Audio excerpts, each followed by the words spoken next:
Good Saturday morning, and welcome to another exciting edition of Outdoors with Larry Ray on 790 The Bet. Brought to you proudly by the Tennessee Wildlife Resources Agency, B&M Poles, and Ducks Unlimited. Now, here's your host, Larry Ray. Hey, good Saturday morning. Welcome to Outdoors with Larry Ray on this May the 24th, which means I am 1 year older as of yesterday. Time flies when you're having fun. And I guess as we push into our 25th year on the air, I was just a pup when we started this venture 25 years ago come August. But I do have a couple of pups in the neighborhood with me this morning. We've kind of, I'm not going to say all the ages here. We've discussed it. Even Shelby decided what she was. All this turn stuff. You know, I turned 10 and I turned 20 and I turned 40. Now I just quit turning. But I'm 82 right now, and I don't mind voicing that. But it's good to have young folks around you, and we've kind of called in one off the street. I don't want to say that, but we have called in the man who is definitely will be with us every second week. That is our good friend David Beal, the hillbilly, bassin man, whatever you want to call it. Good Saturday, David. That'd be me, Larry. You got me, David. Man, I'm so grateful, man, that I'm here with you today on that special day. How about that? That is that. It is a special day. They're all special when you get to be my age, and no, I can't remember. Well, I don't even want to get into that. What I know, I was working at the Commercial Appeal when I was David's age, and things were changing fast. I can tell you that for a fact. But I was still covering high schools, and we had 72 of them at one time. But those were the days. And somebody, in fact, before we came in the studio today, asked me about some players that I covered in high school and everything like that. But that's for another show. We're going to have talking, hunting, and fishing today. That's right. And got David in to help me out on this Saturday morning. But let me give you a little tune-up of what's going to happen on this show today. Besides me and David here talking fishing, I guarantee that will be brought up. But TWRA Wildlife Officer Jake Yoes will be with us on the first segment after this one, and we'll talk fishing rodeo. A lot of things going on as we point toward June the 7th. June the 7th, y'all be sure and mention that, because we got Free Fishing Day and Week. Bobby Wilson, Free Fishing Day and Week on Saturday, June the 7th. Everyone can fish for free in Tennessee's public waters, no license required. Kids 15 and under can fish for free all week from June 7th through the 13th. And so we're going to talk to Jake about some fishing rodeos. And now, a lot of folks not from around here don't know what in the world is a fishing rodeo. You know, they think we're out there wrestling cows or whatever it might be. But it is for youth to learn how to fish. Mm-hmm. And I know that David will appeal to that and everything. So we're going to talk to Jake, and then we're going to talk with the Jud Parker of the Mid-South Fly Fishers. They've got a big event that they're going to take part in. It is really cool, y'all. I mean, I had never heard of this before, but Jud told me about it. It's called the Golden Age Games. The Golden Age Games. And the Mid-South Fly Fishers will be heavily involved in it. It is the first time in the Golden Age Games 39 years that they had fishing as an activity. Wow. So we're going to talk to Jud about that event for seniors and whatever it might be. And then after Jud, we're going to talk to a young man that's pretty excited. David, he had a pretty good bass fishing tournament. He did. He caught, well, I'm looking it up right now.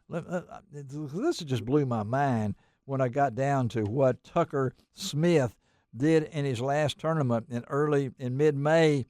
It says Smith's timing earns Bassmaster Elite title at Lake Fork. And you wonder, how about 127 pounds, 8 ounces? Oh, my God. Yes. And Tucker's going to tell us all about it. Of course, he lives in Gunnersville. We've tracked him down today at his parents' in Birmingham. But, wow. When I looked at his totals and thought about that, 34-5 on day 2, 33-1 sent him into the championship round, and then 34-14 on the last day. And he won by like 13 ounces over one of his best friends, Paul Mark. So we're going to talk to Tucker Smith about that. And then, yes, we're going to relate my trip. My wife and I had our trip to the White River out of Gaston's Resort last week. What a great time we had at Gaston's. If you have not been to Gaston's, put it on your bucket list. They have over 70 cottages and things like that. We were in number 74. I thought we were in a different county. I mean, we were down the river at the White River, but we're going to talk to Levi Moser. He was our guide, 29 years old, David. Wow. You know, I was thinking about that, Larry. Full time. That is a job for a young fellow. It is. You know, and that's put a lot of we worked. We worked him. You just think the guy said, no, he works. Yeah. He's changing our bait. He's doing all the stuff. He's making sure, we got hung up sometime. Oh, yes, we did. Oh, I know. We got hung up, but Levi, and then we're going to talk to Jacob Hanson. I've been calling him Jake for a long time. He is the general manager at Gaston's, and come to find out that Jacob is from Memphis. Oh, wow. That's great. Yeah, he grew up here in Memphis, and his parents moved over to Lake Norfolk and owned a boat, a marina there, and now he's the general manager at Gaston's Resort, and we might get Clint Gaston. I don't know. He's such a busy guy. He is the owner of Gaston's Resort, following the footsteps of his late grandfather, Jim Gaston. So it's going to be a full show today, but you know what? I wanted to talk to David in this first section just to talk a little bit because the weather is so unpredictable, and we've had lots of rain, David. And you were asking about muddy and all these different kind of things. Yes. We just keep having rain, and then we had a little cool spell Thursday, Friday, more rain this weekend. Yes. How do we handle it? How do fishermen handle this? Man, I think they ought to roll with the punches. I think roll with the punches. I like that. You like that saying? I like roll that. with the punches. Yes, yeah. Because sometimes the punch come too hard, and you got to kind of roll with it. You got to cuff it, and cuff it. I like that too. Yeah.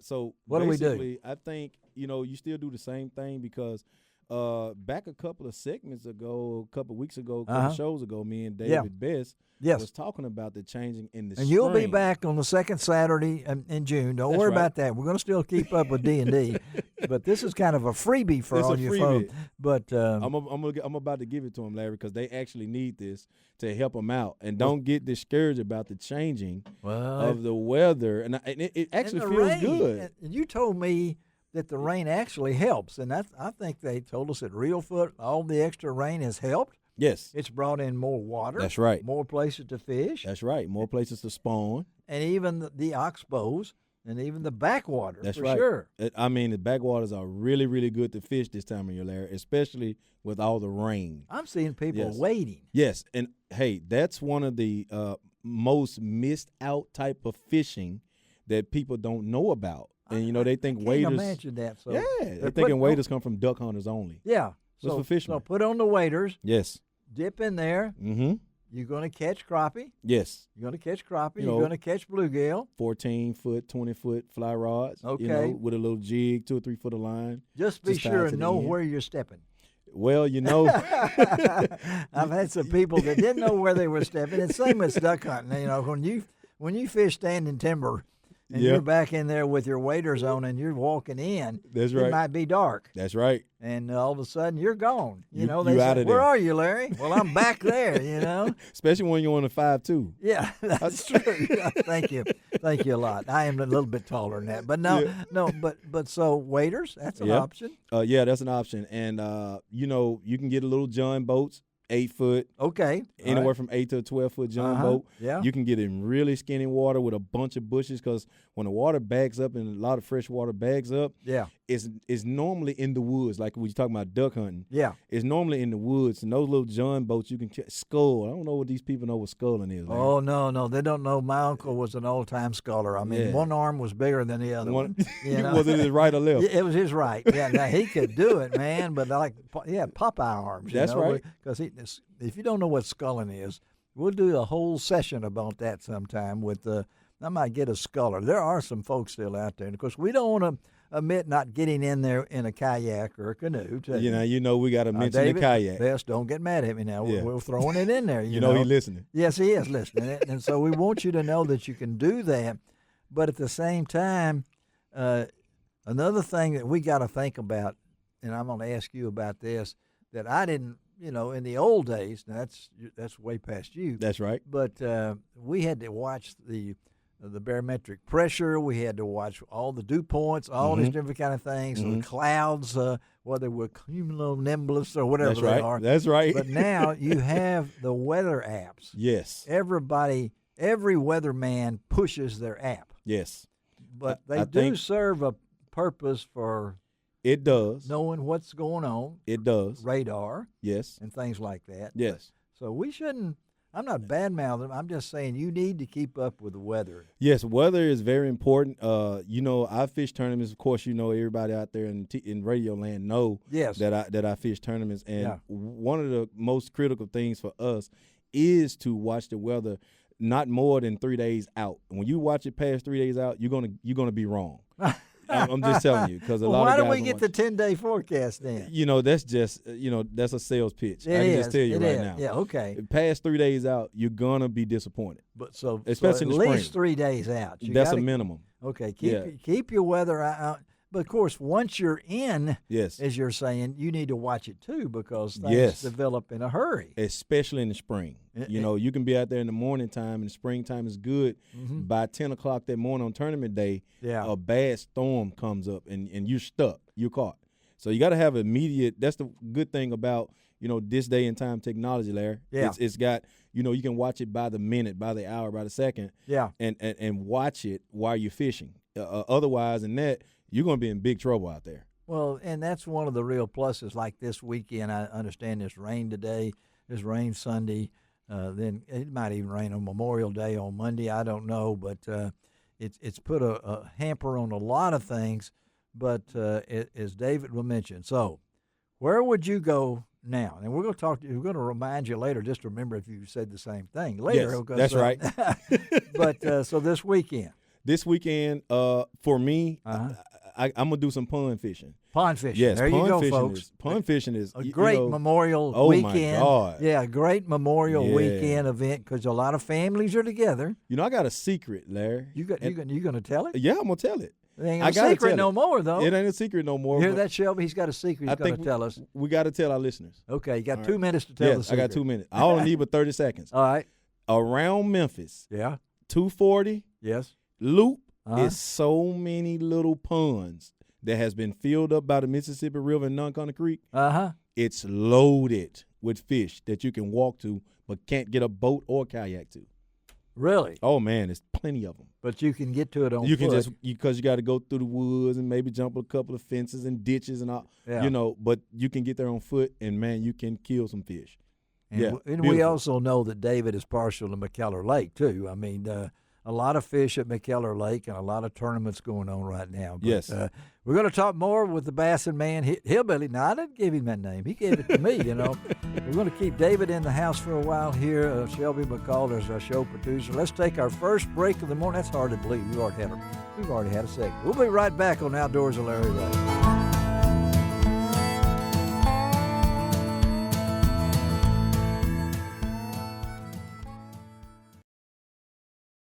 Welcome back to Outdoors with Larry Ray, brought to you by the Tennessee Wildlife Resources Agency, B&M Poles, and Ducks Unlimited. Hey, good Saturday morning. Welcome back to Outdoors with Larry Ray on this May the 25th. Good Saturday morning to all of our listeners in Brownsville on 1520 AM and 95.3 FM every Saturday from 6 to 7:30. And, of course, on News Talk 101.5 from 6:30 to 8. In Jackson on Saturday morning, and right here in Memphis, in the Memphis area from 9 to 10:30 on AM 790. And again, thankful that David Beal has joined me in studio to kind of help me propped up. As you folks know, that I celebrated another birthday yesterday. I am now mid-range for a 164-year-old man. There it That's is. a middle age for 164. That makes people think. Yeah, God would agree. Yeah. They don't. Some of them don't know I'm still vertical. Okay, but we got a young man on with us now that I know he does a great job. Tipton County, isn't that right, Jake? I mean, yes. Jake Yoes. Jake Yoes. The Tipton County officer. And you've been, Jake is with the TWRA officer out of Tipton County, and I know my son lives in Atoka and keeps up with a lot of stuff going on in Tipton County. We kind of skip over it sometimes, folks, not intentionally, but we know that what's coming up on June the 7th is Bobby Wilson Free Fishing Day and Week. And we had the legendary Bobby Wilson on the show a couple of weeks ago, the retired director of the TWRA, plus former fisheries chief right here in Shelby County and Tipton County and all this area. But, Jake, I know that, first of all, let's get a little feel of you now. So how long you been with the TWRA? I've been with the TWRA going on almost 20 years now. And how long have you been at Tipton County? I started in Shelby, was there about 3 years, so Yes. about 17 years in Tipton. Wow. So you were there when the Andy Tweed. Andy's a short timer. He only has one more week. Lord, yeah, That's right. He's almost out. Yeah, one more week, and he's going to spend a lot of time with us. He may be Gene Smith's chauffeur. I don't know, but I knew that that's where I got to know Jake back when they broke him in and he stood here. But I know, Jake, these type events, the fishing rodeos, you guys just had one on May the 17th, which I was telling David Beal about it. Of course, David, your job, tell our listeners what your job is. My job is kicking indoors for a living. That's what I do. And I mean, the Shelby County. Shelby County, from the warrant office, from the warrant department. Okay, well, I was telling him about this event that you had back on May 17th, Jake, and I think it was the second one. You got the greatest name there ever was. You got tell us what that. It's called Cops and Bobbers, and Beautiful. Yeah. It's I think this was our 5th or 6th one we've done. All right. And it all started. Somebody over in East Tennessee did one, and I thought, what a great idea to have the kids come out and fish with law enforcement. Yes. Yeah. Beautiful. Yeah, we had about 160 kids show up. Wow, that's great. Probably, yeah. 30 law officers from around Tipton County. So it was a big success. Well, I know. I got something what do you to say think about that? those Yeah, barbers. what do you think? Yeah. You know, I love that name. First of all, Jake, cops and barbers. Now, when I think about that, as much as me and you know about robbers, yeah, those panfish will really rob you. That's right. They So I think that's a great slogan, cops and barbers. Oh, my son was so mad at them brim other day. He kept robbing his worm, and they couldn't take it. Well, and a lot of bobbers were out there. I know that, and a lot of folks sir. They don't have a clue. Some of these city folks, what's a bobber? They don't even know what a fishing rodeo is. They think we got cows out there in the ponds trying to lasso them. That's what they've asked me before. Yep. Yep. Of course, we did it for over 60 years with at the Commercial Appeal and then the TWRA, and I do miss them. But so you got one coming up again. So let's talk about that, because I saw the name of it. It's called the Daddy Bill Youth Fishing Rodeo on June the 7th at the lake right there at First Baptist Church in Covington. So Daddy Bill, you're going from cops and bobbers to Daddy Bill. I mean, explain that to me, Jake.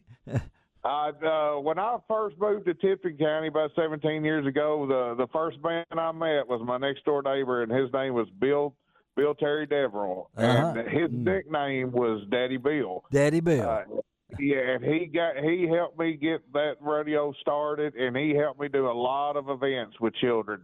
So I decided to name the rodeo after him when he passed away a few years back. Oh, that's wonderful. And so this is going to be on June the 7th, again, as I said, at I don't know if we're going to call it a lake or pond, in front of First Baptist Church in Covington there. And you're going to have kids, 15 and under? Is that right? 15 and under, anybody 15 and under from anywhere can come fish, and we stock it with hundreds of pounds of catfish. Plus, there's already a bunch of fish in there. I was just about to ask you. Yeah, and so what time is the fishing rodeo? It starts at 7 o'clock, and we'll go from 7 to 10. We're going to have food there to sell. All right. Okay. It'll go to a charity. It's usually the Go Lucy Go Foundation, Senator Paul Rose's. Yes. And then you're going to have, you said you're going to have stock. You're going to have prizes too, I'm assuming. Yeah. Tons of prizes, enough for every kid to get one. Plus, we'll have some big prizes to draw from too. Well, so why do this, Jake? What's the importance of an event like this? And I'm going to ask David Beal the same question. What makes this so important? You know, getting the kids outdoors. You know, our agency, TWRA, is really striving to get more kids outdoors, get more adults outdoors. Yeah. And this is one way that we can get kids introduced to fishing. Who knows? They might catch their first fish and be addicted for life, and stay off the streets. You know, stay off the video games and just go hunting and fishing. What about that, David Bill? I think one of the that's a very, very good point there, Jake. One of the things I can look back on my childhood life from the fishing and the hunting, I think the camaraderie between parents, just that quality time, with the parents, with and the not child. just the parents.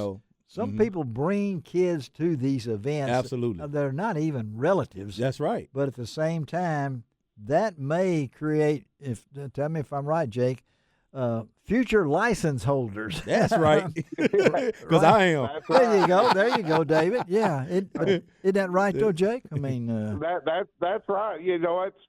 The license numbers are down with TWRA, and a lot of it, I think, is kids aren't interested in hunting and fishing. So let's introduce them to the outdoors. Let's introduce them to fishing, and maybe they'll just be addicted for life, and then they can take somebody fishing. That's the way. That's why I love giving away that stuff at the boat show. Yes, when we have shows and do that, even the seminars or whatever. Again, we're talking to Jake Yoes. He is the TWRA wildlife officer based out of Tipton County and Munford and Atoka and Brighton and all the great places up there in Millington. But I know that, Jake, you'll attract kids from all over for this event, and you've made it agreeable in that it's 3 hours. It's not 12 hours. You're not bringing them out there at 6 in the morning and making them stay. Yeah. Which is important. It is important, isn't it, Jake? Important. I mean, you don't want them to get burnt out.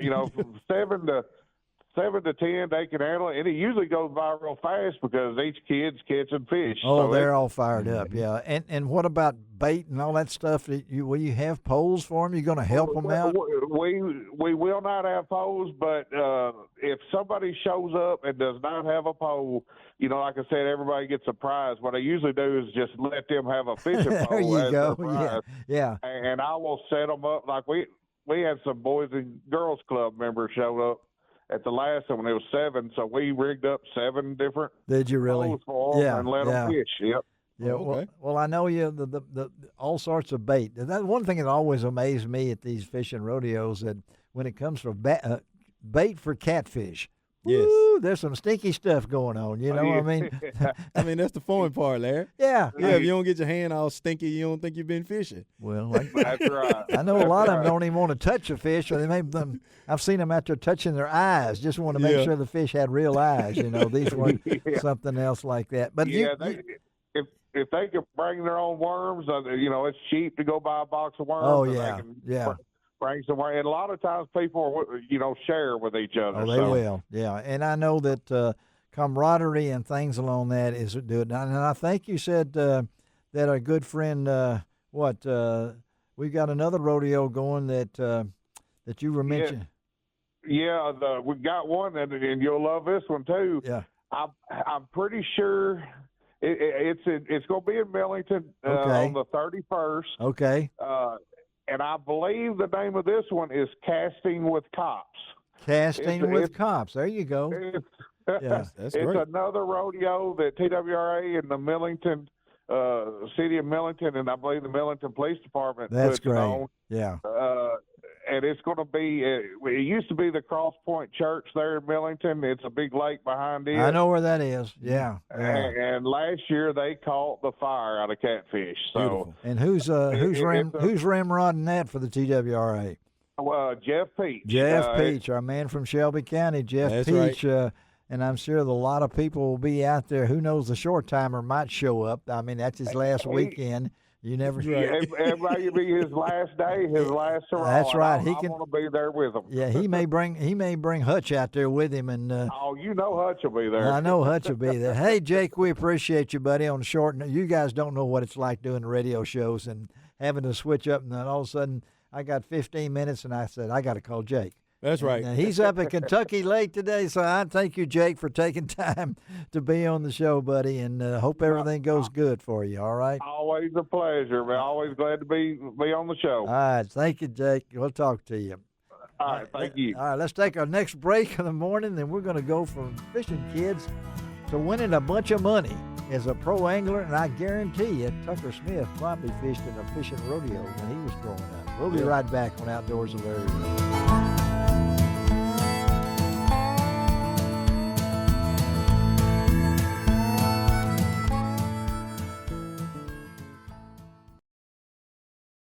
Welcome back to Outdoors with Larry Ray, brought to you by the Tennessee Wildlife Resources Agency, B&M Poles, and Ducks Unlimited. Hey, good Saturday morning. Welcome back to Outdoors with Larry Ray on this fourth Saturday, May the 24th. Again, one day after my birthday, and I celebrate all my birthdays a whole week. You know, when you get to be my age, you better. But and I brought in my bodyguard today just in case it gets rowdy in here. I've got right. David Beal in his full deputy sheriff's outfit. What he's wearing weighs more than what I don't have. So yeah, it's good to have David over. David, thank you for joining us on this May the 24th. My pleasure. We wanted to work this guy in because they got a big event coming up. It's a really cool event. For our area. In fact, it's the first time in 39 years that the Golden Age Games have had fishing as an activity. And we're talking about an event that's coming up in early June, and we've got the man that can tell us all about it, Jud Parker, our good friend with the Mid-South Fly Fishers. And Jud, I know you got your volunteers, but tell our listeners a little bit about this event that's coming up. It will be held at DU headquarters, and I think what's the date on it again, Jud? Yeah. Hey, good morning, Larry. So the event takes place, the National Veterans Golden Age Games actually takes place in the Mid-South starting on May 31st all the way through June 5th. Okay. But like you said, mainly in the Shelby Farms area, but for the first time ever in 39 years, since 1985, the origination of the games, they're now going to have a fishing event associated with it, and this is the first year to do fly fishing, and we're going to host that at Ducks Unlimited right there in Memphis. And it's June 4th. It's the National Veterans Golden Age Games, and the way I understand, you guys are going to be introducing, maybe teaching, maybe over 100 veterans on that day at DU headquarters. Is that right? I mean, yes, sir. Yeah, you got it right. Over 120 veterans of all types. Basically, this is for their ages, veterans ages over 55 and older, both abled and disabled. So, it's just a great time. Coincide this with Memorial Day weekend. I mean, we just had. It's phenomenal, right? I mean, we want to honor those that have taken care of us, and what a great way to do that by hosting them and teaching them a little bit about our gear and fly fishing, fly tying basics, knot tying, which can be kind of crazy, and of course, yeah, that's right. Yeah. Some of these guys or gals, I'm assuming, that may not know anything about fly fishing, or maybe they're like me and have flunked to a casting school 3 times. I don't know, That's right. So, Jud, I got a question for you. Yeah, go. Go for it. So, will y'all be teaching as a whole, or would you individually teach each veteran per se, just individually? How would that teaching go? Yeah, how's it going to work? That's a great question, because they're actually going to break them up. We have a multitude of volunteers from our organization, I bet you do. And around the Mid-South to support us, and so we're very thankful for that too. But they're going to break up basically in different groupings, and so while some are casting, some will be learning how to tie knots. Again, maybe never even tied a fishing knot. That's right. Some will actually be at the Ducks Unlimited pond catching fish. So that's a great thing for them as well. So yeah, we're breaking it up. We have basically lead instructors and then those volunteers both from the Mid-South and from the Veterans Administration to help us out to support this activity. It's a bunch of people. It's a morning session and an afternoon session. Oh, gotcha. Okay. Basically 4 modules going on all day, rotating people in and out all day long. So, yeah, and long week. Wear your sunscreen. We're talking to Jud Parker of the Mid-South Fly Fishers. They got morning sessions 6:30 and 11:30. They got afternoon sessions 11:30 to 5 p.m. or both. And I know that these veterans will be coming from where? Throughout the Mid-South or what? All over the country. Oh, wow. You know, their mantra, yeah, it's really cool, David. So their mantra is fitness for life, right? And again, as some of these guys get older, it's really easy. Hey, you know, Larry, you said it yourself. Yeah. The older we get, sometimes we have a tendency to think we can't do what we used That's to do. right. Or, Yeah, or right. not I'm not there. To do something. I'm not there yet, Jud. You know, I'm not. No, I know. You can run circles around me. I'm still kicking, just not as high. But this event, that's right. Tell our listeners. I mean, I know this world that we talk to every Saturday morning for almost 25 years knows about the Mid-South Fly Fishers. But there may be a truck driver going down I-55 right now and says, "What is a Mid-South Fly Fisher?" That's right. But you guys are really known nationally, worldwide, and everything. So. Talk about your club itself, and then you've got something really special, I think, coming up later with an event that just the mention of the Bahamas makes me happy. You know, so right. Yeah, that's right. So talk about talk about the club. Yeah. So again, thank you. The Mid-South Fly Fishers have been around for a number of years. We've grown to be one of the largest clubs and organizations in the country. That's right. We are a nonprofit. Yeah. We do host things. We do generate funds, and those kinds of funds that you guys help support us with actually are the things that help us do exactly what we're doing with the Golden Age Games, where we're able to support that. But that's what we're trying to do. We're trying to educate and communicate and teach fly fishing to everything from young kids, which is a really important part of our culture that we deal with all the time, into like we're talking about here, the older veterans who have, again, given many times, given sacrifice greatly for our freedom. So we value that. And I know we got a couple of minutes here. I know July 19th and 20th, you guys are well known for bringing well-known people into to the Memphis area for one of your special events, and you've got one coming up on that July 19th and 20th. Tell our listeners about that. Yeah, so we're very pleased to host Captain Sean Leeden. Captain Leeden owns Andros Island Bonefish Club in Andros, Bahamas. Yeah. Probably one of the most renowned, well-known bone fishing destinations in the world. Sean's a world-class angler, guide of the year in the Bahamas. Yeah. And he's going to come on Saturday. We're going to be hosting a limited number of spots for a personal casting tying session with him. Yeah. At Ducks Unlimited at the pond right there on Saturday morning. We're really limiting the number because we want it to be very hands-on, and there's a fee for that. But then Sunday, Sean's going to actually do, like we use our good partners, Flyway Brewery. Sean's going to do our regular club event where he's going to talk about the environment and bone fishing in the Bahamas and what goes on over there, and would really encourage people that want a destination travel. Man, the Bahamas is a really close place to reach. I've been fishing down there with them since '99, and it's a phenomenal fishery. Beautiful. It's a tough job. Somebody's got to do it, you know. I mean, and here again, Sean Leeden, one of the most well-known names out there, particularly when it comes to bone fishing. So where do they get information about all this going on with the club? You guys got a website, don't you? Oh, yeah, we're for sure. MSFF.org for the internet and social media. We're always on Facebook, on Instagram. You can catch us there. So, yeah, just look us up. We would be happy to reach back out to you. Send us a message. Send us an email. give us a call. We're here for you. And I know you can go to my website, LarryRay.com.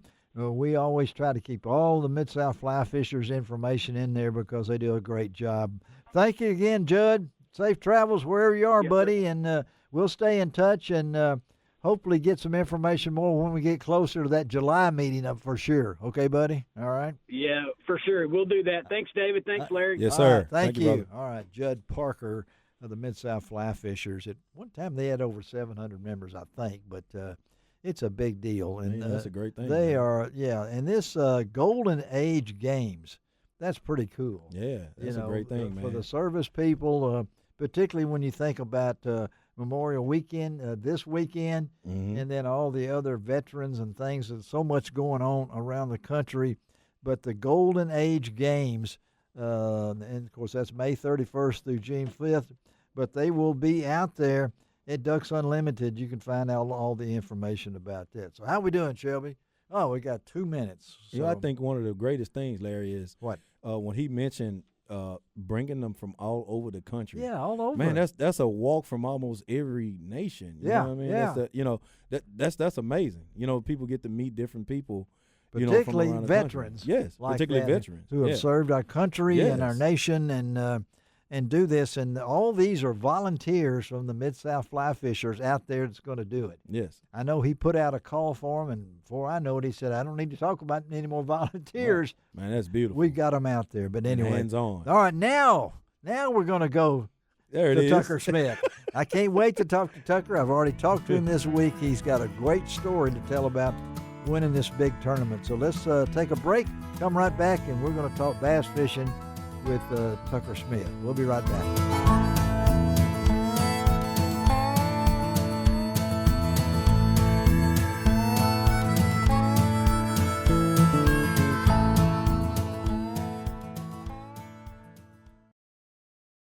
Welcome back to Outdoors with Larry Ray, brought to you by the Tennessee Wildlife Resources Agency, B&M Poles, and Ducks Unlimited. Hey, good Saturday morning. Welcome back to Outdoors with Larry Ray. And I'm really excited about this next guest. Boy, I tell you what, I don't know what I would do without Chad Gay and Mandy Pascal at BASS. They really know how to get you going. And I really wanted to get Tucker Smith on Outdoors with Larry Ray as quickly as possible. I knew he's a busy young man. Last week, no potty, but this week we're able to switch him around. And right now we're going to talk to Tucker Smith. And you folks out there in the bass world know that Tucker is coming off a pretty impressive event back on May the 11th when he what happened was he won the Tackle Warehouse Bassmaster Elite at Lake Fork. He didn't just win it. He caught almost enough weight to weigh me. That's right. I mean, I'm thinking of that. I think you was about right about that. Yeah, Larry. no, I weigh a little bit more than 127 pounds, 8 ounces, but he's pushing me a little bit. But good Saturday, Tucker, and thanks for joining us, buddy. Thank you guys for having me. Heck yeah, it's been an awesome couple weeks and truly a blessing for sure to be able to pull off a win. Well, let's talk about it because I know that a lot of stuff I've read about you since then. I know about your tradition. I know about your grandfather, Bo Stanford. Yes, I read about that. And I know your uncle, Robbie Stanford, all these people that got you started at a young age, got you to Auburn University. And that's where I kind of noticed some names pop up in there that this young man wanted to be a bass fisherman at a young age. Is that right, Tucker? Yes, sir. Yeah, it's always been in my blood, and I grew up on fishing Logan Martin Lake, and my grandparents, they had a lake house on the lake, and I spent every summer out on Logan Martin fishing as much as I could. I'd spend weeks at a time and go down there and just fish any way that I could. My grandfather, he's always had boats, and he'd always loved the bass fish. So just to be able to go down there and grow up fishing with him and learning a lot about different bodies of water. I grew up on the Coosa, so you got spotted bass, largemouth, current, grass. Been there, done that. Yeah. And to know this, of course, Tucker is from Gunnersville, in that area and things along that line. But That's a long way to Lake Fork, Tucker. I mean, it is. A young man that grew up and went to Auburn and fished Gunnersville and the Coosa and all those things. Then you ship out to Lake Fork. Did you have any idea what it was going to take to win that event? And what a shootout it turned out to be. But talk about and you're going to find out what he used, David. Oh, yeah. I know you can't wait to find out what he used. I'm just waiting. So talk about putting it together for this month, this much, to win catch 127 pounds, 8 ounces of fish. Talk about it. Yeah, man, it was unbelievable. I didn't know what to expect going to Lake Fork. I've never been there before. Come on, and, you've never been there before? I'd never been there. I went and pre-practiced a little bit, but but pre-practice was mostly just figuring out how to run the place. Oh yeah, I went up there to figure out how to run the lake because there's a ton of timber in that place, so you can very easily rip your motor off. Yes, you can. So I went up there, and man, I live on Lake Gunnersville now, so I spent a lot of time behind my side scan, and that's right. That's something that I spend a ton of time doing, especially graphing ledges, you're graphing brush piles, all kinds of stuff on Gunnersville. So I've got a lot of confidence behind my side scan, and that's what I ended up doing. All my practice at Lake Fork was pretty much side scanning, trying to find as much stuff that I could, that could possibly hold a fish, whether it be a hard spot or rock pile or brush or anything like that. So I spent a ton of time behind my units. Ended up finding about 7 or 8 places that were holding fish. And, that's it. Seemed to get better and better every day of the tournament. And you were, come on, David, you want to know what he was using. You want to know. Well, first, before I ask him that question, what he was using, because we anglers love to ask the other angler, what were you using? Yeah, right. I know that. Yeah. that's like the forbidden question. Yeah, right? I know it is. But but he's got sponsors too. Yeah, he got sponsors. Yeah. One of the things I want to point out is what he said. He had never been there before. And Tucker, one of the things about never being on a body of water, you can find stuff that people who live there for 30 years never find. That's true. Because you keep an open mind. Yeah. You keep an open mind to everything. How's that, Tucker? Yeah. Yeah, that's exactly right.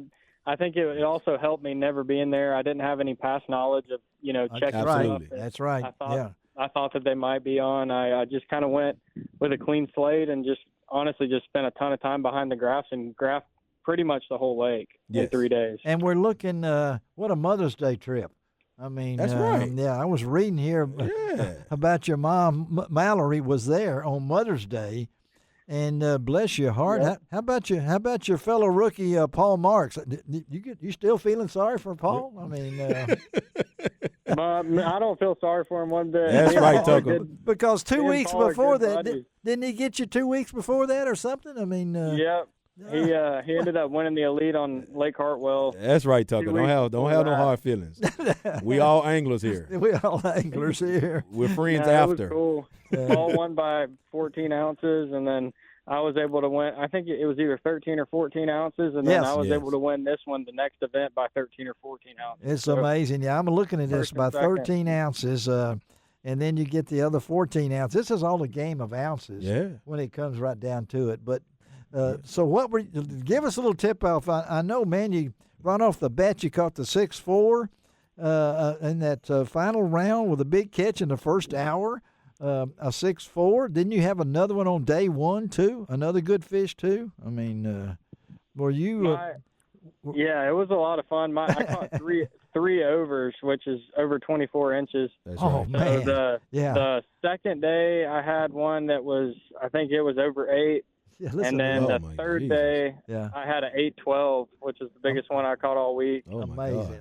Those are dinosaur legs. Yeah, he's catching dinosaurs. And we're talking to Tucker Smith out of Gunnersville, Alabama. His big win on Lake Fork, an amazing win. I think they said it's the 7th most pounds of fish ever caught. Yes. In the series. Yes. Put your name right up there. So I got some folks driving around in Memphis right now. What did he use? That's right. I got to ask you on this because that's just part of my job. Forbidden question. Yeah, talk about it because I know being from Auburn, you got some kind of football head too in there. I think one of those. Talk about what you were using.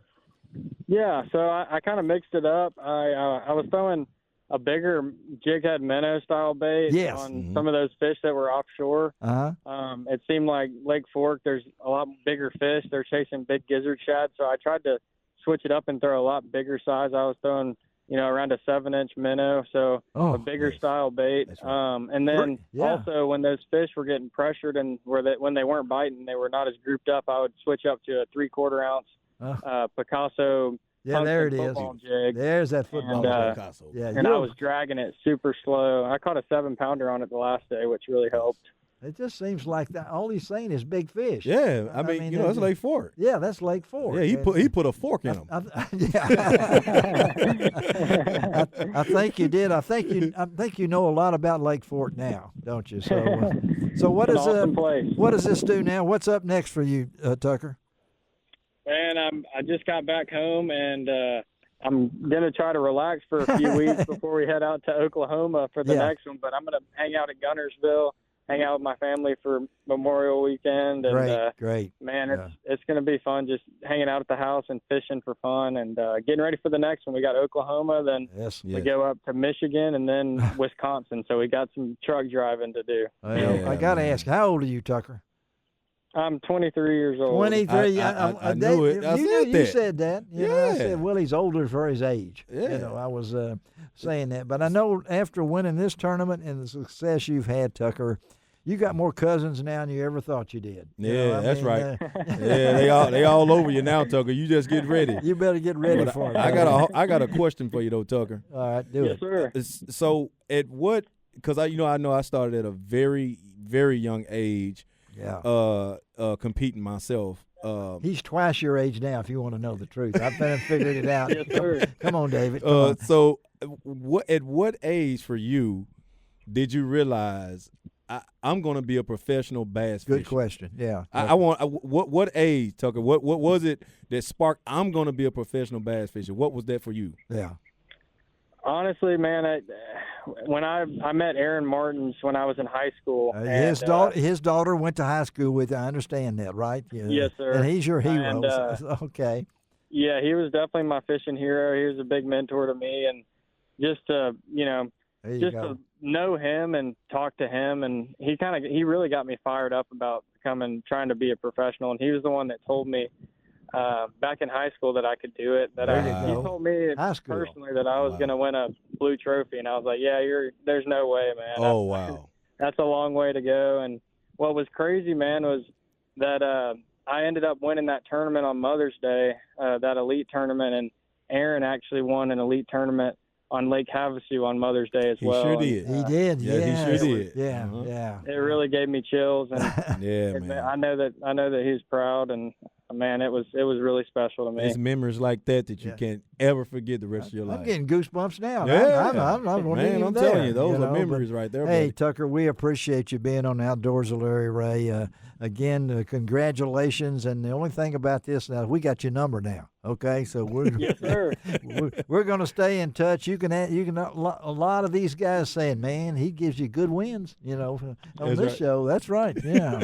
All right, buddy. Have a great Memorial weekend with your family, and we definitely will stay in touch. All right, Tucker? All right. Thank you all so much for having me. I'll come back anytime. Yeah, I hope it wasn't too painful. Okay, buddy.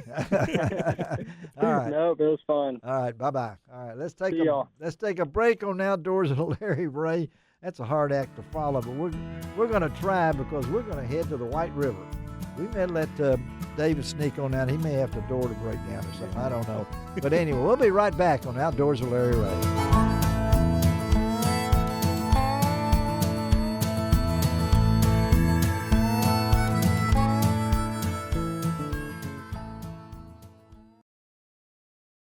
Welcome back to Outdoors with Larry Ray, brought to you by the Tennessee Wildlife Resources Agency, B&M Poles, and Ducks Unlimited. Hey, good Saturday morning. Welcome back to Outdoors with Larry Ray on this May the 24th, one day after my birthday. Yes, I celebrate all week, and I had a great place to celebrate this past week.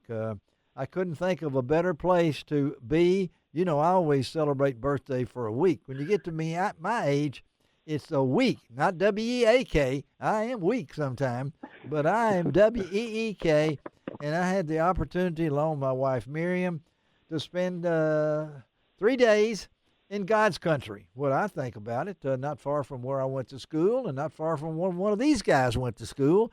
But we're going to talk about Gaston's Resort. We're going to talk about trout fishing on the White River. And who better to talk about trout fishing on the White River than the young man that served as our guide when we fished last Monday, and that's Levi Moser. Good Saturday morning, Levi.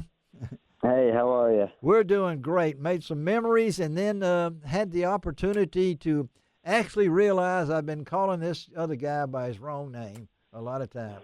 I told all of them at the office up there I wanted to speak to Jake, and they said, we don't have no Jake works here. And I realized that it's not Jake, it's Jacob Hanson. And so, first of all, Jacob Hanson, I apologize for calling you Jake for about 6 months now. But Larry, like I told you at the resort, I've been called worse. I know you have, and I probably will before it gets over today. But we're going to share a little memory time on Outdoors with Larry Ray. This is my show, and I can do what I want to. In fact, David Beal has already left. In fact, he had to get out of here. He's got duties as a deputy sheriff, and so David's already left. But these last two segments, we're going to talk to Levi. And we'll talk to Jacob at the same time. We might get Clint Gaston. Who knows? He's got to work on his hot rod or something up there sometime. But Gaston's, guys, you know that. I don't know what my reputation is at Gaston's, but I've been coming a long time. And I just hit it off really well with the late Jim Gaston. And we just had so many great times for years. When Jim was up there, and his you can just see Gaston everywhere. And then when Clint, his grandson, took over, and I've continued this connection, but I wanted to spend my birthday week fishing on the White River. And thanks to Jacob, he set it all up for us, and I got to fish with Levi, who at 29 is not even half my age, okay? I mean... That's the way it operates. But Levi and myself have a little in common here. And in fact, me and Jacob have something in common. But let's get Levi first, because his roots are in Valonia, Arkansas. And my roots are in Valonia, Arkansas, where my Uncle Russell lived and had a farm. And I spent every family reunion in Valonia before it had tornadoes, I think, if I'm not mistaken. But... got to know Levi when he was doing some guiding on the Little Red River, and now he's moved up to join the team, join Jacob's team, guiding team up at Gaston's. And Jacob's, and we talk about this, and we talk to Levi here in these two sections. You have about, I think you said you had 11 or 12 guides, right? I mean... yeah, I think 11 is the number. 11 is a number, and you got guys that know the river, and here comes this young pup, comes along, and I think just my time and my wife's time with Levi, we realize he is learning the river, but he's a quick learner, Jacob, and I know that guiding is in his roots. So talk about a guide on the White River for you guys.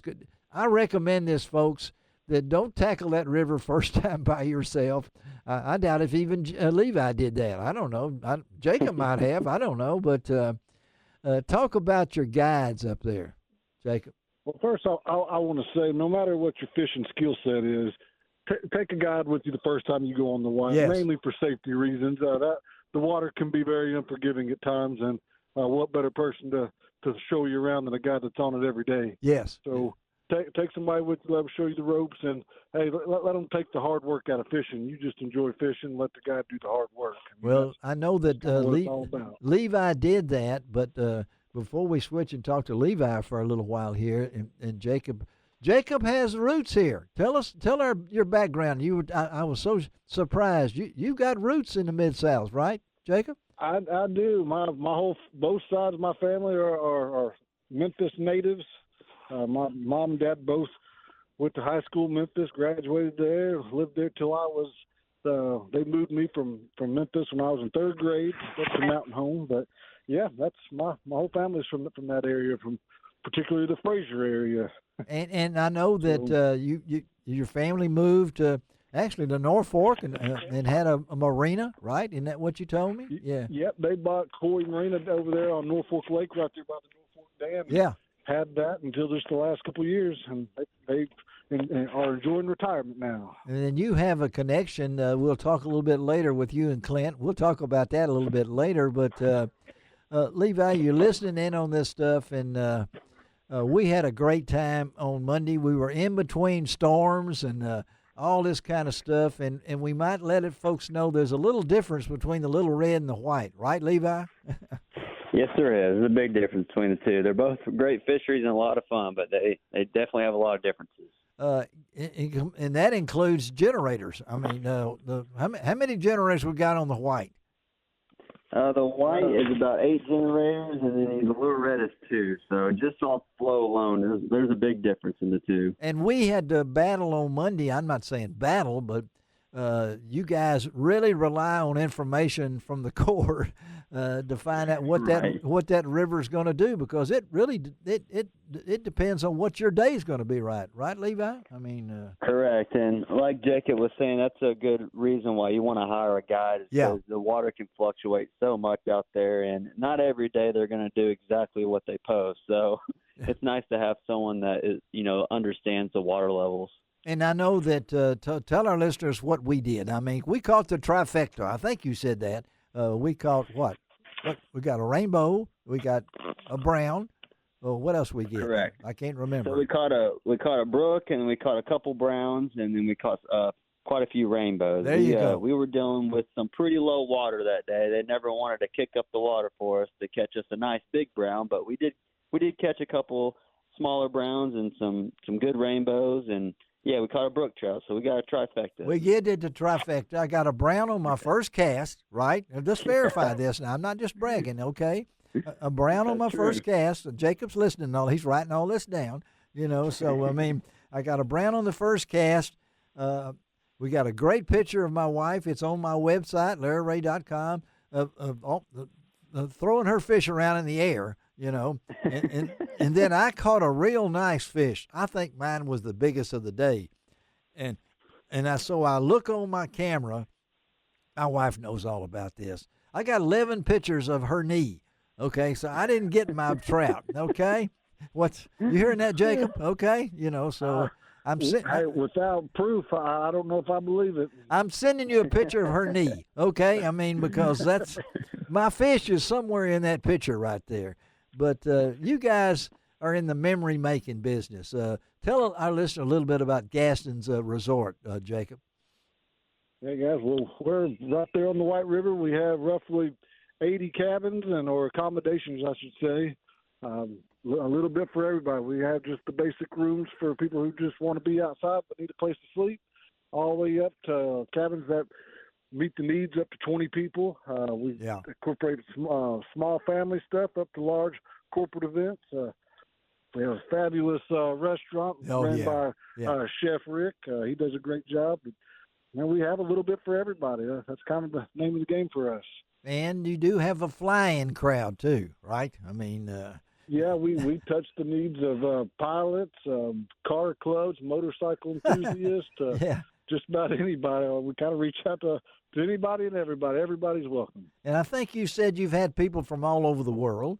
You've even had some from Mountain Home. I mean, you get locals comes out. You have to get their certificate to make sure they're locals, but you guys reach out from all over the world for folks that's coming in there, and first-time people, and they want to get on that river, and that river is a wonderful river. And what was our temperature? What's a river temperature, Levi? You think we were fishing? Probably in the low 50s, probably anywhere from 50 to 53, somewhere around that range. Does it stay that year round? Is that pretty well the constant temperature? Does it get any cooler than that, or was it about that? I would assume if you go further down. If the water gets cooler, it really slows the fishing down. It did that a couple of years ago. Yeah. We had a week of almost negative temperatures a couple Februarys ago, and the backs of the creeks and the lake froze, and all that cold water went down to the bottom of the lake. And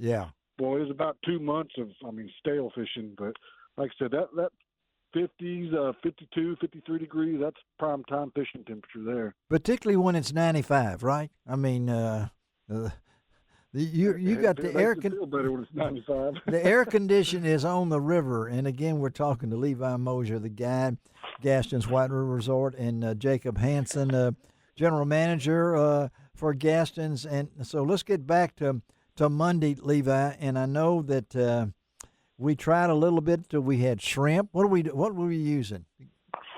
We drifted with some shrimp. We did some egg patterns above the shrimps.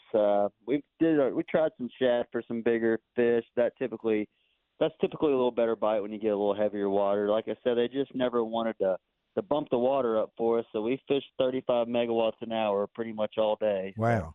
But I think go ahead. I think there was we had a boat crowd on Monday too, though. I think we had over 50 boats out there.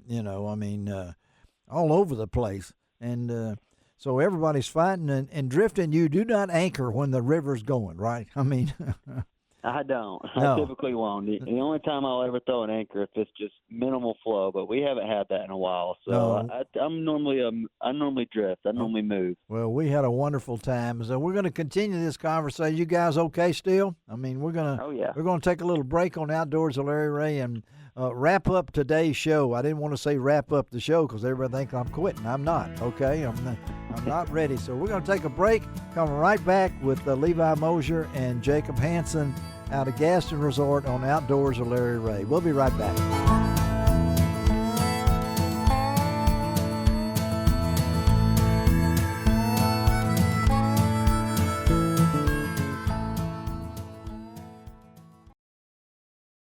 Welcome back to Outdoors with Larry Ray, brought to you by the Tennessee Wildlife Resources Agency, B&M Poles, and Ducks Unlimited.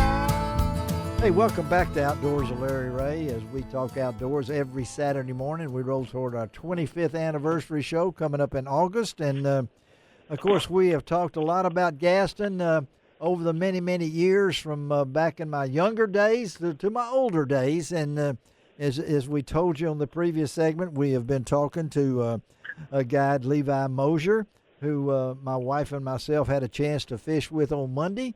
And then also we had a chance to visit with Jacob Hanson. He is the general manager for Gaston's Resort. And, guys, I know you're still on the line, and I don't want to think you're second rate or anything, but I'm going to get you to hang on just a minute because we're going to verify that I think we have Clint Gaston on the line with us.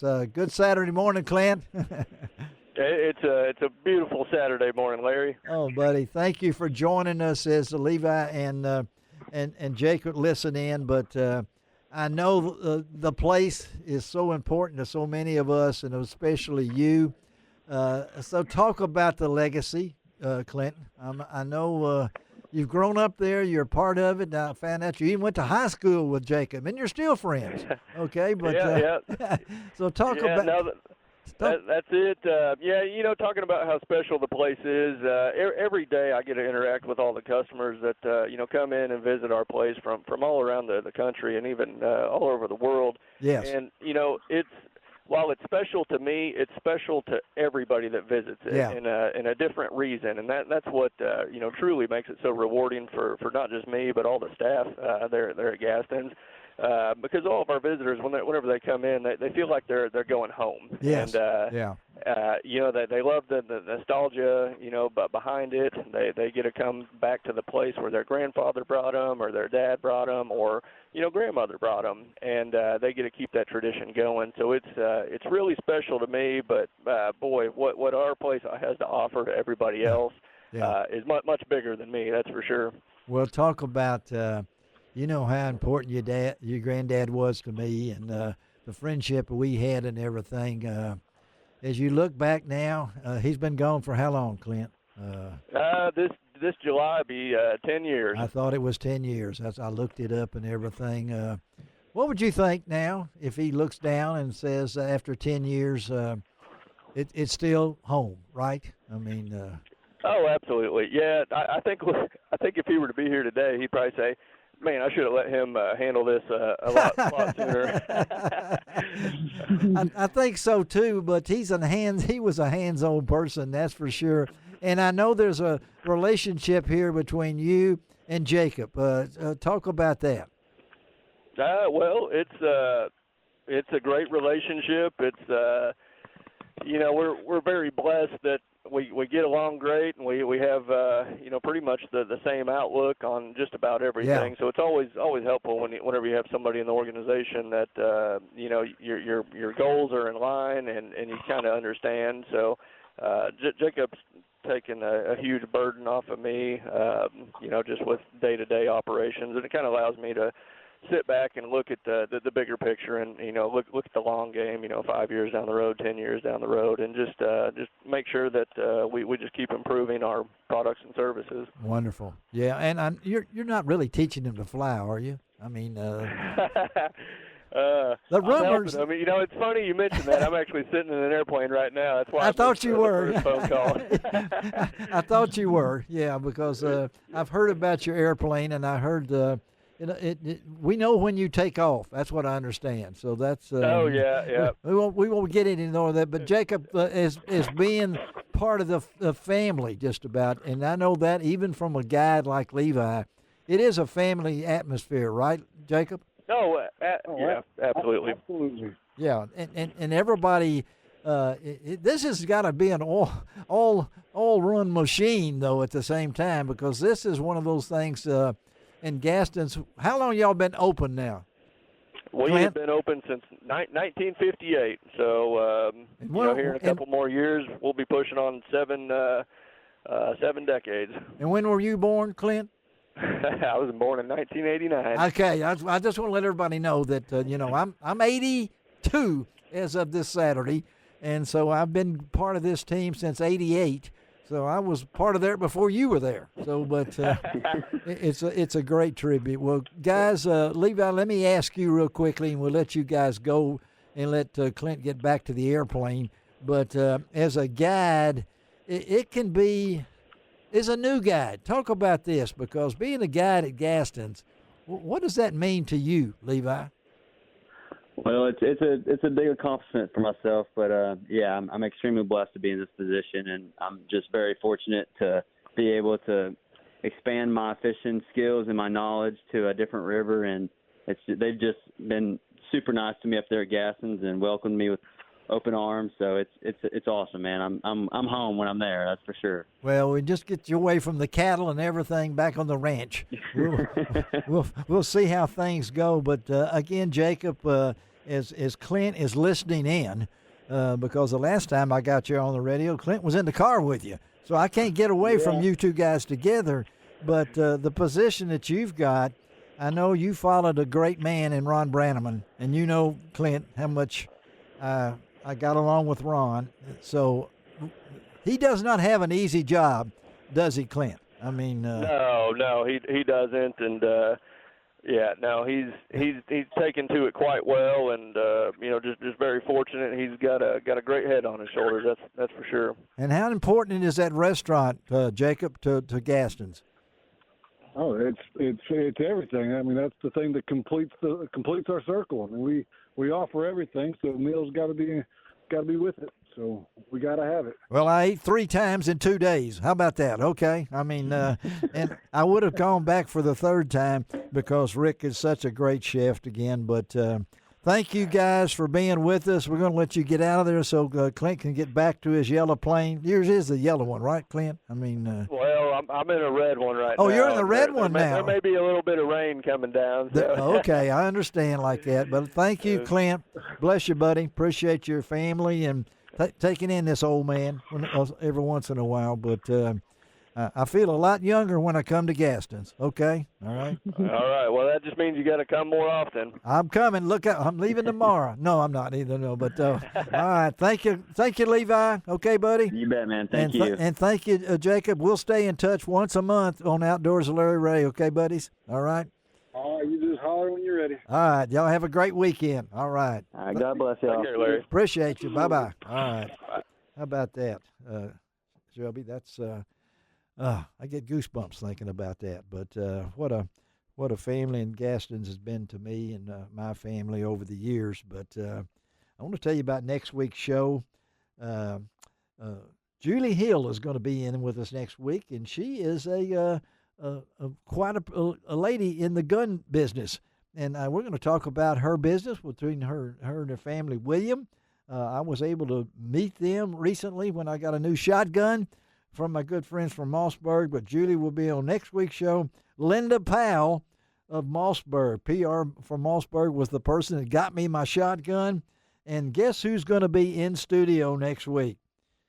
The gray-beard adventurer, Dale Sanders, will be in the studio next week before he sets out to conquer the Appalachian Trail again. And Dale is only 120 years old. No, he's not. He's not that old, but he's pushing 90. I'm not sure, but we'll find out from Dale. Bill Cooksey will be our co-host on next week's show, but it's going to be a lot of fun. We appreciate all you listeners out there today. Shelby McCall, thank you for putting up with me, getting it all done. So this is what I say every week, and people have asked me this: why do you say it doesn't cost an extra cent to be a good sport?